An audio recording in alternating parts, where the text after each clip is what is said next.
In March 1960, at the White House, the Eisenhower administration approved two very important documents, or took two very important decisions regarding Cuba. One was to launch what the Secretary of State at that time, Mr. Herter, described as economic warfare. The purpose of that warfare, according to the official document of that meeting, I am referring to mid-March 1960, was to provoke hunger and suffering among the Cuban people as the only way they had to attempt to reduce the support of that people to the Cuban Revolution. That warfare is still alive and has been enforced for half a century. At the same time, the White House approved what was entitled a program of covert actions against the Castro regime. The essentials of that plan was a two-pronged strategy. First, and the most important according to them, and I'm quoting from that document, was to create an opposition in Cuba. And the second was to develop a powerful propaganda offensive in favor of that opposition. Everything has continued in the way they decided 50 years ago. And now Cuba is just facing a new phase of that propaganda campaign. Maybe one of the reasons, there are two reasons for that campaign. One is that the economic warfare, the blockade or the embargo, if you prefer, has been rejected and condemned year after year by practically every country on earth.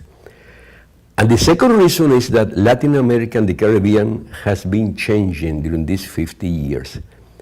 And now we are living under completely new circumstances in which Cuba is fully integrated in the efforts towards the creation of a new Latin America, and that Latin America has been very vocal in rejecting the economic blockade of Cuba and also the aggressive policies of the US against us. But there is another anniversary that I would like to refer to. Exactly now, in April, it is the 50th anniversary of the appearance in the US of SNCC, Students Non-Violent Coordinating Committee, was the origin of a very wide-ranging movement in the US among the black population, the African-American population, demanding their rights. Let's remember that the whole thing started when a group of four young black students from North Carolina attempted to drink a cup of coffee at a lunch at a cafeteria, at the counter of a cafeteria that was only permitted for white people to sit in that place. They were not given any cup of coffee, of course. They were arrested, but that was like the beginning of a movement that spread throughout the universities in the South, leading towards the appearance of SNCC.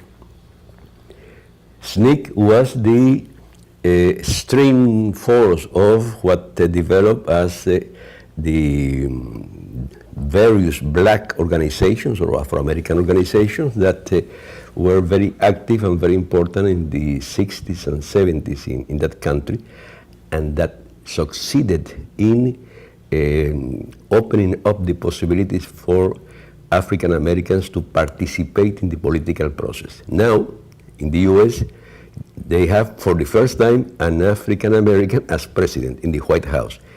President Obama would not be president if there has not been that struggle for many years of the African American population. But while Mr. Obama is in the White House and people are gathering in Raleigh, North Carolina, and other places in the South to celebrate the foundation of SNCC, I have to say that right now there are some leaders, some former activists of the African American movement in the 60s and 70s that are back in prison for allegedly been accused of some of the incidents that took place more than 30 years ago. It's a pity that it is very difficult to find any news regarding those brothers and sisters that are now in California and other places in the US being detained again for what happened back in those years of struggle for freedom and equality.